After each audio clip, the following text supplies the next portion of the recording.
Hello everyone, welcome back to my channel IT Go. Let's just stop beating around the bush and get straight to the point. हम कर रहे थे अपनी last classes में passive voice.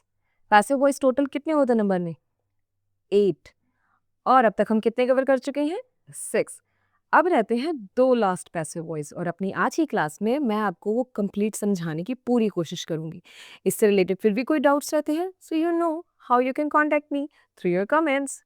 तो start करते हैं हम आज का चैप्टर, लेकिन उससे पहले एक रिक्वेस्ट कि अगर आप मेरे चैनल पे नए हैं और आज ही आए हैं so please subscribe my channel and access my playlist English communication की जर्नी, जिसमें जो जो कॉन्सेप्ट कवर होते हैं हमने ऑलमोस्ट वो सभी कवर कर लिए हैं और आगे हम न्यू कॉन्सेप्ट भी इंट्रोड्यूस कराने वाले हैं जिससे आपकी कम्युनिकेशन एकदम फ्लुएंट हो जाएगी। So stay tune with us. लेकिन आज का कॉन्सेप्ट स्टार्ट करने से पहले वही चीज़ जो हम हमेशा करते हैं, यानी कि अपनी लास्ट क्लास का क्विक रिकैप।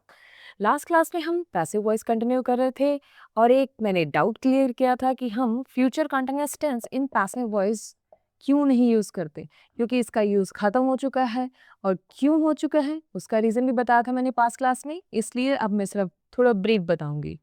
फॉर्मेशन इसका कर्म plus will be plus being plus verb की थर्ड फॉर्म। बी के बाद जब हम डायरेक्ट बीइंग यूज करते हैं किसी भी सेंटेंस में future continuous tense in passive voice, तब वो हमारे स्ट्रक्चरल फ्लो को डिस्टर्ब कर देता है। वो एक सेंटेंस को क्लंकीनेस प्रोवाइड कराता है। That is not good. इसलिए फ्यूचर कंटिन्यूअस टेंस का पैसिव वॉइस में यूज कंप्लीटली बंद हो चुका है। उसकी जगह पर आप डायरेक्ट विल बी का यूज कर सकते हैं, यानी कि थर्ड पैसिव वॉइस जब मैंने करवाया था तब। जैसे कि इसमें देख लेते हैं, एग्जाम्पल है कमरे की सफाई की जा रही होगी। कर्म क्या है? Rooms. So rooms will be being cleaned. Will be के बाद डायरेक्ट बीइंग यूज करना थोड़ा ऑड होता है, इसलिए इसको डायरेक्ट आप ये भी कह सकते हैं, rooms will be cleaned. Next मैंने कॉन्सेप्ट बताया था जो हमारा 6 पार्ट था, प्रेजेंट परफेक्ट टेंस। इसका आइडेंटिफिकेशन आपको सेंटेंस से पता चल जाएगा। फॉर्मेशन पहले देख लेते हैं, हैज या फिर हैव प्लस बीन। जैसे कि कंटिन्यूअस में बीइंग यूज होता है, यहाँ बीन यूज होता है, प्लस वर्ब की थर्ड फॉर्म। एग्जाम्पल से देखते हैं इसका आइडेंटिफिकेशन। चोरों को पकड़ लिया गया है या फिर पकड़ा जा चुका है, दोनों सेंटेंस एक ही सेंस में है। अब इसको ट्रांसफॉर्म कर लेते हैं, the thieves have been caught. क्योंकि बहुत सारे थीव्स थे इसलिए हैव यूज हुआ। हैव के, हैज और हैव के बाद क्या है? बीन एड ऑन और साथ में वर्ब के थर्ड फॉर्म। फर्स्ट फॉर्म क्या है? कैच, और सेकेंड और थर्ड दोनों ही कॉट है। अब स्टार्ट करते हैं हमारा आज का कॉन्सेप्ट। अब हमारा 7th part in passive voice, यानी पास्ट परफेक्ट टेंस। फॉर्मेशन क्या है इसका? कर्म plus had plus been plus verb की थर्ड फॉर्म। एग्जाम्पल से इसका आइडेंटिफिकेशन भी पकड़ते हैं। पत्र भेजा जा चुका था, जब एंड में था आए। ये भी हो सकता है कि पत्र भेजा गया था, तब भी था, ठीक है। क्रिया के साथ, भेजने के साथ आ ई ए की साउंड और एंड में गया था या फिर चुका था, तब ये past perfect tense in passive voice. और इसको ट्रांसलेट कर लेते हैं, द लेटर हैड, उसके बाद क्या है? बीइंग, वर्ब की थर्ड फॉर्म, पोस्टेड, पोस्टेड। अब कुछ और एग्जाम्पल के साथ अपने पास्ट परफेक्ट टेंस के कॉन्सेप्ट को क्लियर करते हैं। अगर हमारा सेंटेंस नेगेटिव में हो तो खाना नहीं पकाया गया था, बताया था इनमें था होना चाहिए और साथ में पकाना, उसके साथ आ ई या ए की साउंड और गया था। तो अब इसको ट्रांसफॉर्म कर लेते हैं। कर्म क्या है? खाना। सो द फूड, उसके बाद क्या आता है? Had not been cooked. Not की प्लेसमेंट देखिए, अब बीन से बिल्कुल पहले, यानी हैड और बीन के मिडिल में हमने नॉट को यूज किया है। वैसे एक और एग्जांपल देख लें, जब हम कर्ता को भी ऐड कर देते हैं तब क्या सेंटेंस होगा? चोरों को पुलिस द्वारा पकड़ा गया था। सेंटेंस वर्ब के साथ आगे साउंड पकड़ना, उसके बाद गया और था होना चाहिए, तब हम हेड और बीन का यूज करेंगे। अब इसको भी ट्रांसफॉर्म कर लेते हैं। द थीव्स, कर्म क्या है इसमें? Thieves had been caught by police. बताया था जब भी कर्ता यूज करेंगे या कर्ता को एड ऑन करना होगा, और जब भी ये सेंटेंस आए द्वारा, तब क्या यूज होगा? By police. अब हमारे पैसिव वॉइस का 8th और लास्ट पार्ट, यानी कि future perfect tense in passive voice.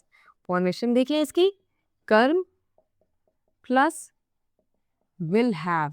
Present perfect में था हैज या फिर हैव, पास्ट परफेक्ट में था हैड, और फ्यूचर में क्या है? विल हैव, दोनों प्लस बीन और प्लस वर्ब की थर्ड फॉर्म। एग्जाम्पल्स इसका आइडेंटिफिकेशन डिक्लेयर कर लेते हैं। पत्र भेजा गया होगा, या फिर पत्र भेजा जा चुका होगा। आइडेंटिफिकेशन समझ आई? भेजना, उस पे आ की साउंड, और गया और होगा एंड किससे हो? ग से। इसमें भी देख लीजिए, भेजा जाना, ठीक है, आ की साउंड आई उसके साथ, और चुका होगा एंड में किससे खत्म हो रहा सेंटेंस? ग से। तो future perfect tense in passive voice. अब इसको ट्रांसलेट कर लेते हैं। द लेटर, किसके बारे में बात हो रही है? पत्र। तो कर्म क्या हुआ? पत्र। लेटर के बाद क्या है?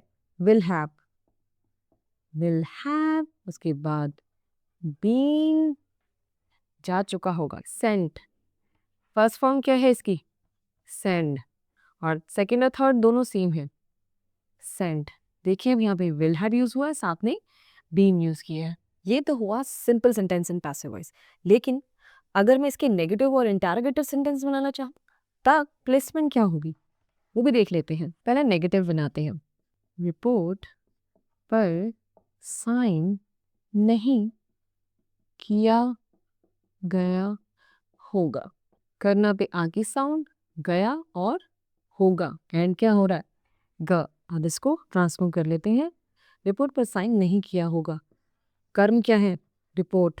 सो the report will not have been signed. अब नोट की प्लेसमेंट कहाँ हुई? विल हैव को मैंने ब्रेक कर दिया और बीच में नॉट को प्लेस कर दिया। उसके बाद क्या आया? बीन और साथ में वर्ब की थर्ड फॉर्म। साइन फर्स्ट और सेकंड और थर्ड दोनों साइंड। ऐसे ही अगर इंटरोगेटिव सेंटेंस बनाना हो तो उसका एग्जांपल भी देख लेते हैं। क्या बिल भरा जा चुका होगा? भरा जाना, आगे साउंड, चुका और होगा। अब इसको ट्रांसफॉर्म कर लेते हैं। Will the bill have been paid, क्योंकि इसमें क्या यूज हुआ था? विल हैव, इसलिए विल और हैव ब्रेक हो गया और बीच में हमने क्या ऐड कर दिया? कर्म को, यानी बिल को। Will the bill have been paid, उसके साथ क्या यूज हुआ? बीन ऐड ऑन हुआ और वर्ब की थर्ड फॉर्म आ गई। आज हमने कवर किया है पैसिव वॉइस में 7th part past perfect tense और 8th part future perfect tense. अब हमारा पैसिव वॉइस एंड टेंस खत्म हो चुका है, लेकिन पैसिव वॉइस खत्म नहीं हुआ। नेक्स्ट क्लासेस में हम जानेंगे कि कैन, कुड, शुड यानी ऑक्सिलरी वर्ब के साथ हम पैसिव वॉइस को कैसे यूज कर सकते हैं। अब हम अपनी वीडियो के एंडिंग पार्ट पे, यानी कि वोकैबुलरी ऑफ द डे, और आज का वोकैबुलरी ऑफ द वर्ड है मीगर। इंग्लिश में इसका मतलब है लैक ऑफ और क्वालिटी, और हिंदी में अल्प या फिर कम। एग्जाम्पल से इस वर्ड को समझने की कोशिश करते हैं। मेरे पास यात्रा करने के लिए कम पैसे बचे थे। I had a meagre amount of money to travel. Meagre यानी कि बहुत कम पैसे बचे थे। आई होप आज का कॉन्सेप्ट और आज के वोकेबलरी ऑफ द डे से रिलेटेड आपको कोई कन्फ्यूजन नहीं होगी। अगर फिर भी कुछ डाउट्स हैं so please mention in the comment. Till the time keep learning, keep speaking, keep reading, don't forget to like, share and subscribe and we will see you in our next video. Till the time, bye bye.